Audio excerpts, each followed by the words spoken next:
सभी देश के भावी फौजियों का एक बार फिर से एडी आर्मी पॉइंट की शानदार जानदार और दमदार क्लास में हार्दिक स्वागत है। सभी का वेलकम है, सभी का अभिनंदन है। कैसे हैं आप सभी? जी गुरुजी एकदम मौज में हैं, एकदम मस्त दिख रहे हैं, एकदम खुश हैं, अपने माँ बापू का बिल्कुल आप ख्याल भी रख रहे हैं और देश सेवा में जाने को लेकर दिन रात मेहनत से जुटे हैं। चलिए भाई, आज का सेशन आपका रहने वाला है बहुत ही शानदार। आर्मी भर्ती 2025 के पेपर को मद्देनजर रखते हुए जीके, साइंस, मैथमेटिक्स और रीजनिंग के टॉप सवाल आपके सामने होंगे। नए पैटर्न के तूफानी अंदाज के प्रश्न और पिछले पेपर में जो प्रश्न पूछे हुए वो सारा समावेश आज की क्लास में आपको मिलेगा। तो सेशन में आप फटाफट जुट जाइए। बहुत ही शानदार तरीके से आपको इस सेशन में लास्ट तक एक अच्छे योद्धा की भांति बने रहना है। हाँ भाई, सभी का स्वागत है।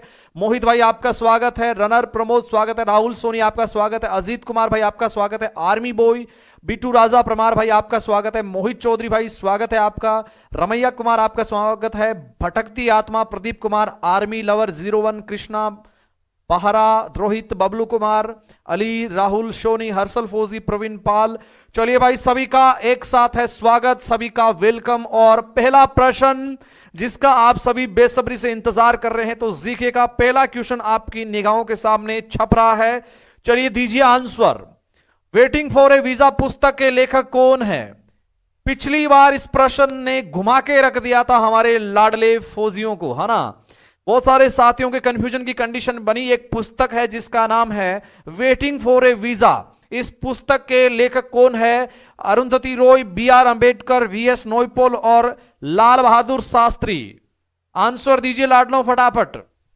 एक पुस्तक जिसका नाम है वेटिंग फॉर ए वीजा, इस पुस्तक के लेखक कौन है? अरुंधति रॉय, बी.आर. अंबेडकर, वी.एस. नॉयपॉल, लाल बहादुर शास्त्री। कौन है भाई इस पुस्तक के लेखक? किस किस ने यहां पर कमेंट एकदम सही दिया है मेरे दोस्तों? बहुत सारे साथियों ने यहां पर कंफ्यूजन की स्थिति पैदा कर ली। गुरुजी राधे राधे। जी बिल्कुल, राधे राधे, राम राम भाई। चलिए यहां पर आपका सही आंसर होगा भीमराव अंबेडकर। बी.आर. अंबेडकर होंगे किसके? याद रखना, ये है वेटिंग फॉर ए वीजा, एक पुस्तक है जिसके लेखक कौन है? बी.आर. अंबेडकर। बहुत अच्छा प्रश्न है, आर्मी के पेपर में बहुत बार रिपीट हो जाता है, तो इसका आपको ध्यान रखना है, ठीक है। हमने न जाने कितनी बार पढ़ा है, क्या पढ़ा है? The god of small things. कौन सी? The god of small things पुस्तक के लेखक कौन है? हजारों बार आर्मी के पेपर में छपा हुआ है और इसी के लिए इनको जो है प्रथम भारतीय महिला है। कौन है? अरुंधति रॉय, प्रथम भारतीय महिला जिन्हें मान बुकर अवार्ड से क्या है नवाजा जाता है, इसी इनके उपन्यास के लिए, ठीक है। चलिए भाई, ऑप्शन था बी। और अगला प्रश्न तुम्हारे सामने आ रहा है। लोनार फील्ड या क्रेटर कहां अवस्थित है? यह प्रश्न भी आप देखेंगे तो पिछली बार आपको मिल जाएगा। लोनार फील्ड या क्रेटर कहां अवस्थित है? कंफ्यूजन हो रहा है ना हल्का बहुत जी, तो इस कंफ्यूजन को दूर करते हैं, थोड़ा आपको समझाते हैं। लोनार फील्ड या क्रेटर किसे कहते हैं? पहली बात देखो, आपने पढ़ा होगा जीके में, लोनार झील है एक जिसे कहते हैं क्रेटर भी, लोनार क्रेटर भी कहा जाता है, ठीक है। अब आप शायद आंसर दे देंगे। लोनार फील्ड या क्रेटर कहां स्थित है? महाराष्ट्र, गुजरात, राजस्थान और हरियाणा। जी, यहां पर आपके कमेंट सेक्शन में मुझे नजर आ रहा है आंसर। जैसे ही यहां पर लोनार झील का पूछा वैसे ही आपका आंसर आ चुका है। एकदम सही होगा आपका महाराष्ट्र। किस किसने ए ऑप्शन दिया है? लाडले याद रखना, महाराष्ट्र के कौन से जिले में है? बुल्ढाना जिले में महाराष्ट्र में ये अवस्थित है। और याद रखना, खारे पानी की झील है। किसकी है? खारे पानी की जो है ये झील है, ये आपको ध्यान में रखना है। खारे पानी की क्या है दोस्त? खारे पानी की झील है और इसका नाम क्या है? याद रखना, लोनार फील्ड या क्रेटर।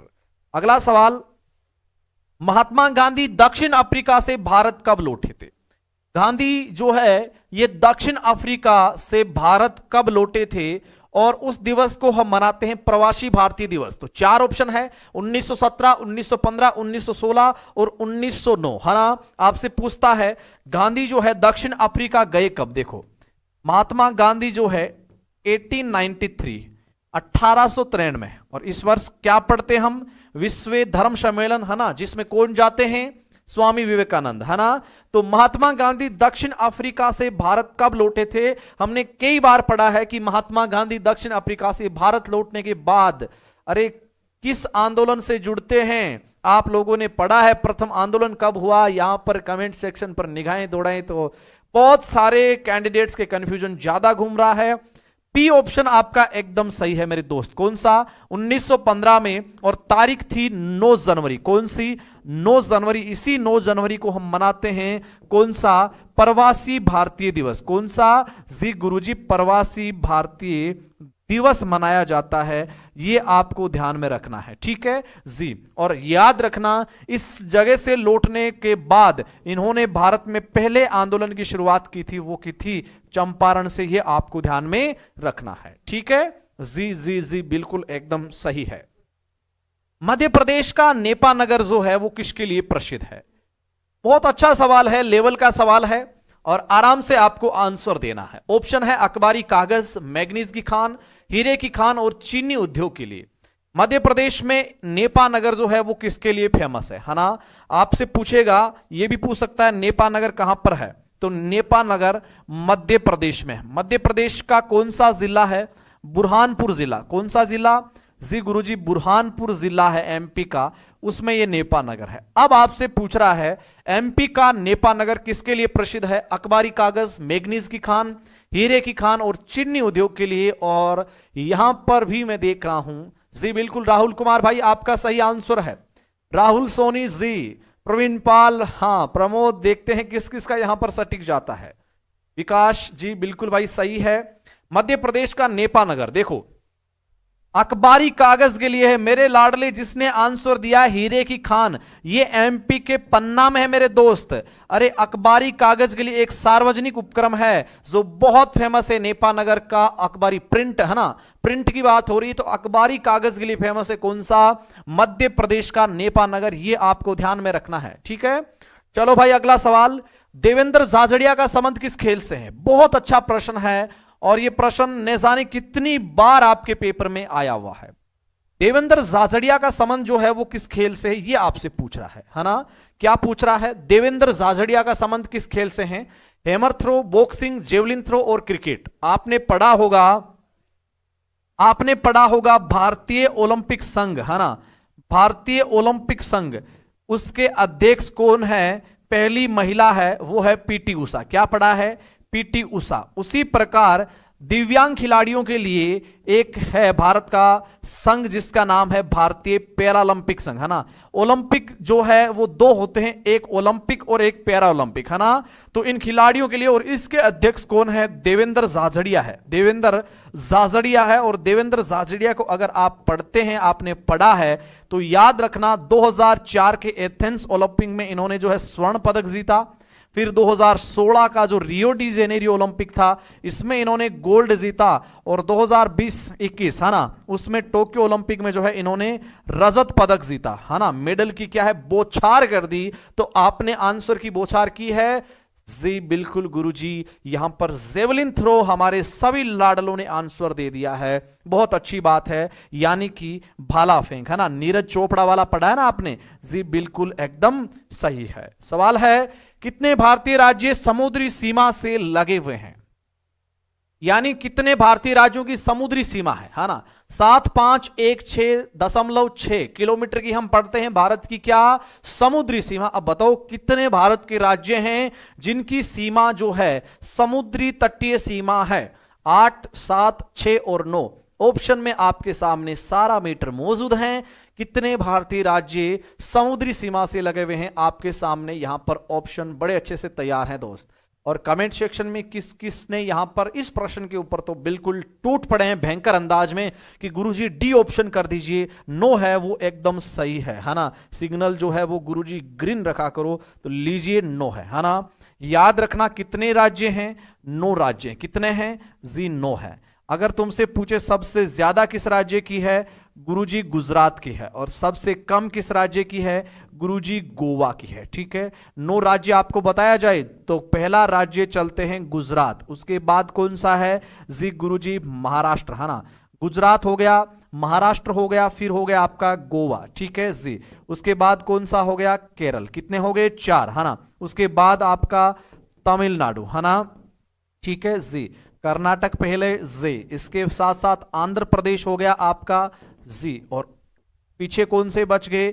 एक बच गया आपका ओडिशा, और उसके बाद याद रखना, सॉरी पहले था पश्चिम बंगाल। तो कितने हो गए टोटल काउंटिंग में? जी गुरुजी 9 हो गए। तो ऑप्शन डी आपका एकदम सही है। ठीक है, चलो भाई अगला सवाल है, पुरुष वनडे विश्व कप 2023 में सर्वाधिक रन किस खिलाड़ी ने बनाए?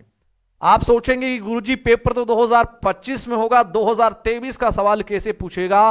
तो पिछली बार आपने देखा होगा 2021 और 2022 के आईपीएल के प्रश्न पूछे थे, तो संभावनाएं यहां पर भी कम नहीं है ना, कभी का भी पूछ सकता है ना। आप याद रखें, आपसे पूछा है वर्ल्ड कप 2023, ये जो पुरुष विश्व कप हुआ था यानी 50 ओवर वाला, ये जो है ये भारत में कहां पर हुआ था? याद रखना, सॉरी फाइनल भारत के अहमदाबाद में, है ना। और आयोजन भारत में। तो विजेता कौन थी? विजेता थी ऑस्ट्रेलिया, है ना। कौन थी? ऑस्ट्रेलिया। और उपविजेता जो है ना, उपविजेता थी इसकी मेजबान जो है भारत, है ना। भारत हार गई थी ऑस्ट्रेलिया से फाइनल में। तो सर्वाधिक रन बनाने वाले खिलाड़ी, और पिछली बार के पेपर का ये प्रश्न तुम्हारे सामने है, जी गुरुजी रोहित शर्मा और विराट कोहली के बीच में यहां पर टक्कर बताई है। लेकिन दोस्त आपका ज्यादातर जिसने आंसर भी दिया है दोस्त एकदम सही है। याद रखना, विराट कोहली ने 765 रन बनाए थे। अगर तुमसे पूछे किस खिलाड़ी ने सर्वाधिक विकेट लिए, तो याद रखना मोहम्मद शमी जो है, इन्होंने 24 विकेट लिए थे। कितने? 24 विकेट। रन पूछेगा वो हो सकता है, विकेट भी आपसे पूछ सकता है। चलो भाई, एनडीए की फुल फॉर्म क्या है? कंफ्यूजन होगा क्योंकि गुरुजी यहां पर आपने हिंदी छाप दी है। एनडीए की फुल फॉर्म क्या है? National defence academy. गुरुजी हमने पढ़ा है, क्या पढ़ा है? नेशनल डिफेंस एकेडमी कहां पर है? महाराष्ट्र के पुणे के खड़गवासला, है ना। ये तो सब आपने पढ़ा है। आपसे पूछा है एनडीए नेशनल डिफेंस एकेडमी की फुल फॉर्म क्या है? हिंदी के अंदर 4 ऑप्शन आपको नजर आ रहे हैं, भारतीय सैन्य अकादमी, राष्ट्रीय रक्षा महाविद्यालय, राष्ट्रीय रक्षा अकादमी और भारतीय सैन्य कॉलेज। यहां पर नॉलेज लिखा हुआ है, मिस्टेक्स है भाई, इसको एरर को सही करें। यहां पर है भारतीय सैन्य कॉलेज। तो आपका आंसर क्या जा रहा है? यहां पर ए और बी भी बता रहे हैं बहुत सारे साथी। याद रखें मेरे दोस्त, कई सारे साथी लिख रहे हैं राष्ट्रीय रक्षा अकादमी सी। देखो आपसे पूछा है एनडीए, है ना, नेशनल डिफेंस एकेडमी यानी कि राष्ट्रीय रक्षा अकादमी कहां पर है? सी ऑप्शन है। अगर आपने ए आंसर दिया है तो ए याद रखना IMA है ना, इंडियन मिलिट्री एकेडमी यानी कि भारतीय सैन्य अकादमी है। अगर तुम्हें पूछे ये IMA कहां पर है, हम पढ़ते हैं देहरादून, है ना। कहां पर है? देहरादून में है। ठीक है जी। अगर पूछे राष्ट्रीय रक्षा महाविद्यालय कहां पर है ना, तो यह है आपका याद रखना नई दिल्ली में। कहां पर है? नई दिल्ली में। एकदम इजी लेवल का प्रश्न आते आते आप में से बहुत सारे भाइयों ने गलत किया है। यह गलती किसी भी सूरत में स्वीकार नहीं है मेरे दोस्त, है ना। गुरुजी मेरा नाम लो रोहित। अरे रोहित भाई, एक एक का नाम लेंगे तो आपका टाइम खराब होगा। आप तो ये चाहते हो कि गुरुजी बस अगला प्रश्न आने दीजिए, और हम बिल्कुल तैयार है प्रश्नों का आंसर देने के लिए, ये हमसे आपको उम्मीद है ना। चलो दोस्त अगला सवाल, स्टैच्यू ऑफ लिबर्टी कहां स्थित है? आपसे पूछा है स्टैच्यू ऑफ लिबर्टी कहां पर स्थित है। स्टैच्यू ऑफ लिबर्टी कहां है? और रेगुलर रहने वाले सभी हमारे भावी फौजी एकदम सटीक आंसर देंगे। स्टैच्यू ऑफ लिबर्टी कहां है? पेरिस, लंदन, गुजरात और न्यूयॉर्क। 4 ऑप्शन मौजूद हैं भाई, किस किस का सही होगा? हाँ भाई, कौन कौन इस प्रश्न में आंसर गुजरात दे रहे हैं, देखना होगा किस किस का सही जाएगा। स्टैच्यू ऑफ लिबर्टी कहां है? पेरिस, लंदन, गुजरात और इसके अलावा है ऑप्शन में आपके सामने न्यूयॉर्क। हाँ, किस किस का कमेंट यहां पर सही जा रहा है भाई, देखना होगा। बबलू कुमार, हाँ, शिवराजपूत, अरविंद सिंह, शशि कुमार, भजनलाल, राहुल सोनी, साइद अंसारी जी, बिल्कुल यहां पर आर्मी लवर 01 कृष्ण, रोहित कुमार, विनीत पांडे जी। देखो भाई, स्टैच्यू ऑफ लिबर्टी आपसे पूछा है और कौन सा आपका आंसर होगा? जिसने गुजरात दिया गलत है। यहां पर स्टैच्यू ऑफ यूनिटी है, दुनिया की सबसे ऊंची मूर्ति। हम पढ़ते हैं मूर्ति कहां पर है? भारत के गुजरात में। दुनिया की सबसे ऊंची इमारत कहां है? संयुक्त अरब अमीरात के दुबई में, है ना, बुर्ज खलीफा। जबकि स्टैच्यू ऑफ लिबर्टी जो है अमेरिका के न्यूयॉर्क में है। ये आपको ध्यान रखना है। डी ऑप्शन आपका एकदम सही होगा। यहां पे आपसे कंफ्यूजन करवा दिया है बहुत सारे साथियों ने, जो सी दिया है वो गलत है, वो यूनिटी है। चलो भाई, उत्तराखंड जो है एक राज्य है, वो वर्ष 2000 में किस राज्य से अलग होके बनता है? इसकी एक ट्रिक भी आप लोगों ने पढ़ी है ना? क्या पढ़ी है? छत से उतर जा 1 9 15 बार, है ना? छत से उतर जा 1 9 15 बार, है ना? 1 9 और 15 बार। छत से हो गया आपका छत्तीसगढ़, है ना? क्या हो गया जी गुरुजी? छत्तीसगढ़ कर दीजिए, है ना?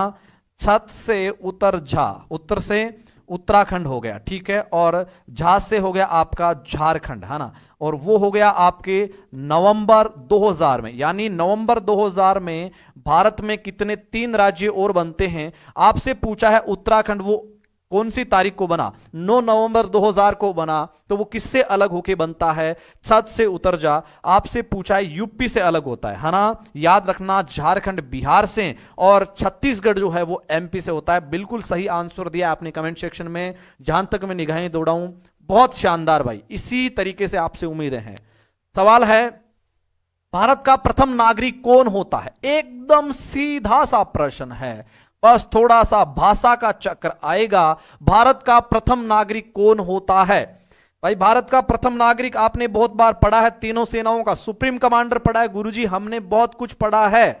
लेकिन यहां पर जो आपने कमेंट सेक्शन में जो आपने लिखा है, ये थोड़ा सा हमें कंफ्यूजन करवा रहा है। प्रेसिडेंट, है ना?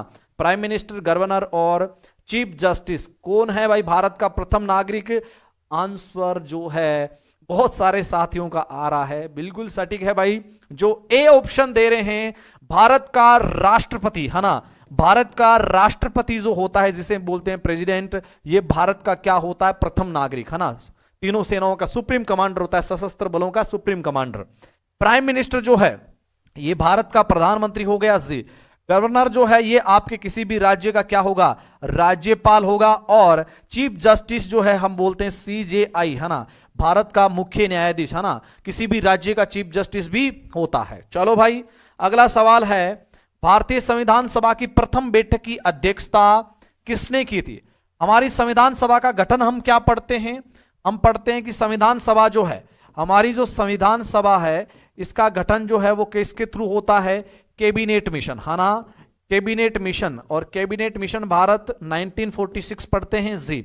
बताओ, संविधान सभा की जो प्रथम बैठक है उसके अध्यक्षता उसकी किसने की थी? समय ज्यादा हो रहा है भाई, समय ज्यादा हो रहा है ना जी? बिल्कुल, बहुत सारे साथी कह रहे हैं गुरुजी बैच कैसे लें? तो एडी आर्मी पॉइंट का एप्लीकेशन का लिंक हमने यहां पर पिन कर रखा है, आप उसको ज्वाइन करें। शानदार तरीके से जीरो से बेसिक से हम आपको वहां पे पढ़ा रहे हैं। भारतीय संविधान सभा की प्रथम बैठक की अध्यक्षता, अरे प्रथम बैठक जो है आप लोगों ने पढ़ी है 9 दिसंबर 1946 को।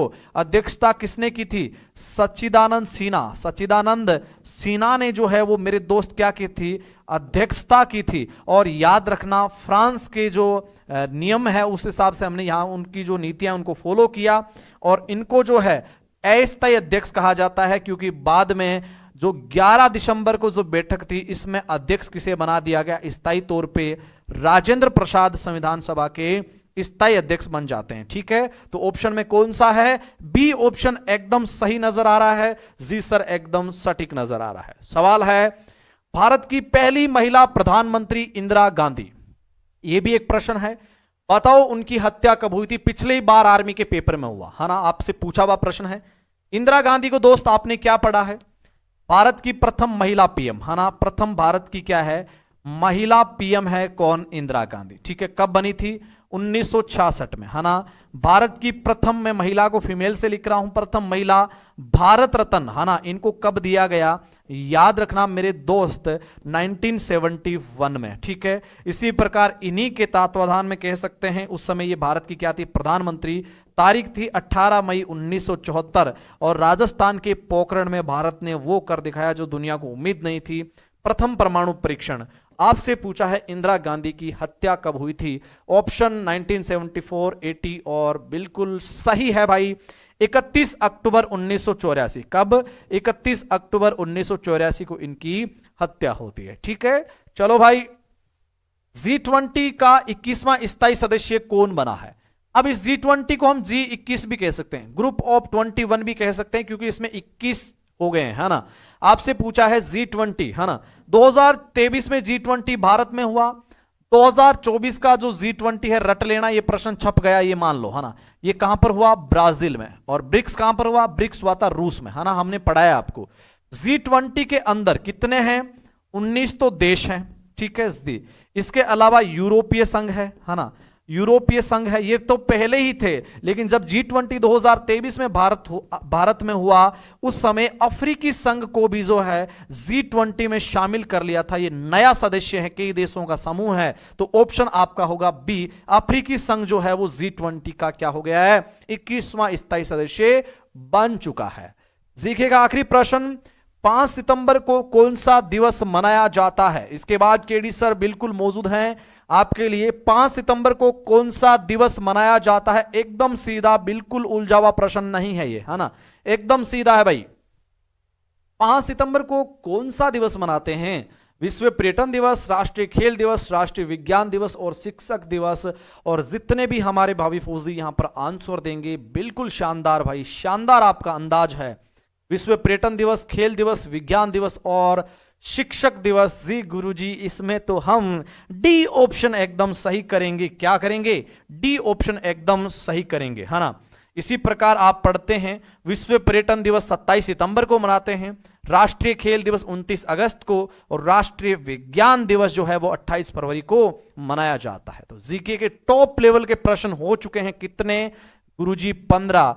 और हम भर्ती की तैयारी के लिए कितने क्वेश्चन सही करें? मेरे दोस्त 50 का पेपर है, 40 प्लस का मिशन मान के चलना। अगर सिलेक्शन लेना है तो ये एक अपने अंदर, दिल के अंदर बात को बना लीजिए, दिमाग में छाप लीजिए कि इस बार मुझे जो है 50 में से 40 प्रश्न सही करने हैं भाई, ठीक है। लीजिए, केडी सर मौजूद हैं, स्कोर देख रहा हूं 12 के आसपास, शानदार भाई, 12 से 14 के बीच में ले जाओ, है ना, इस स्कोर को, शानदार है। जीके के प्रश्न बहुत अच्छे लेवल के दे रहा हूं भाई आपको, है ना। तो केडी सर मौजूद है आपके बीच में, और यहां पर साइंस में भी आपको शानदार अंदाज से जो है अपनी तैयारी का दम दिखाना है। लीजिए केडी सर।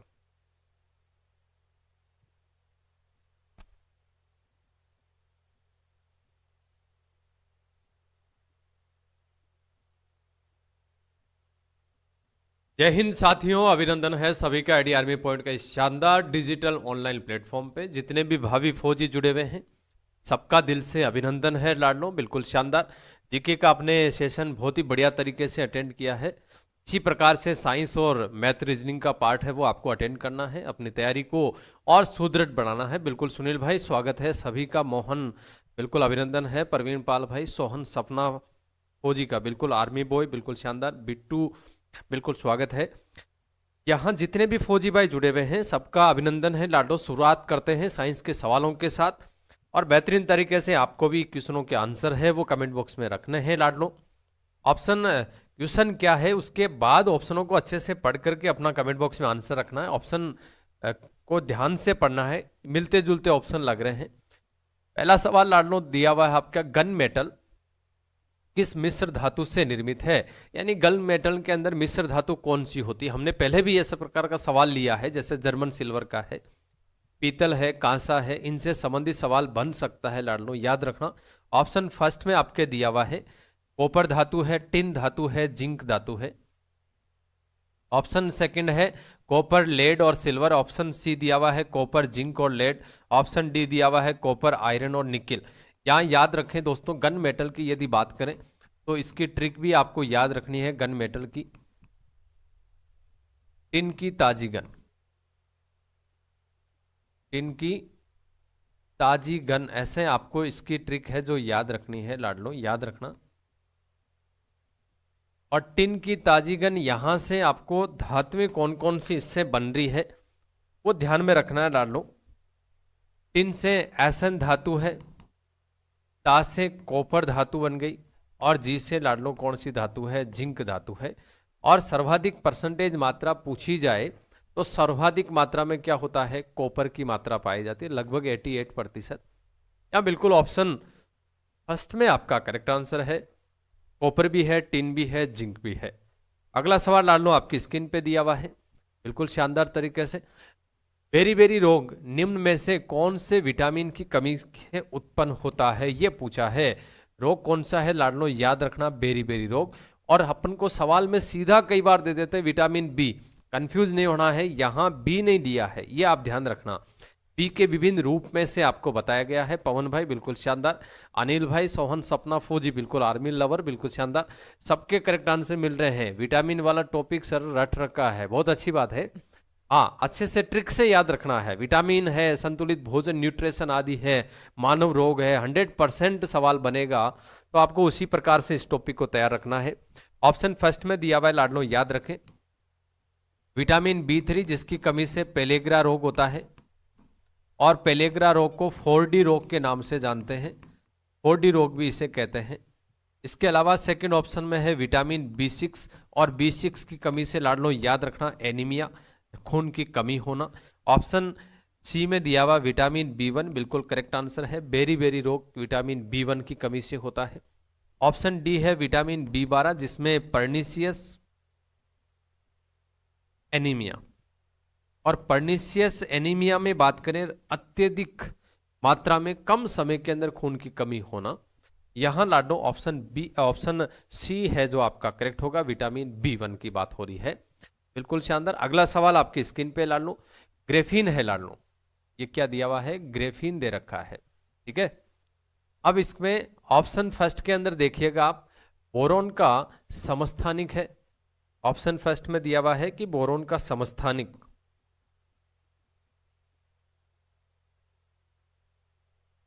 याद रखना। ऑप्शन बी के अंदर दिया हुआ है लाडलो, लोहे का एक मिश्र धातु है। ऑप्शन सी है कार्बन का अपरूप है। ऑप्शन डी दिया हुआ है टिन का एक मिश्र धातु है। बिल्कुल पूछा क्या गया है, ग्रेफीन होता क्या है, ये आपसे पूछा है।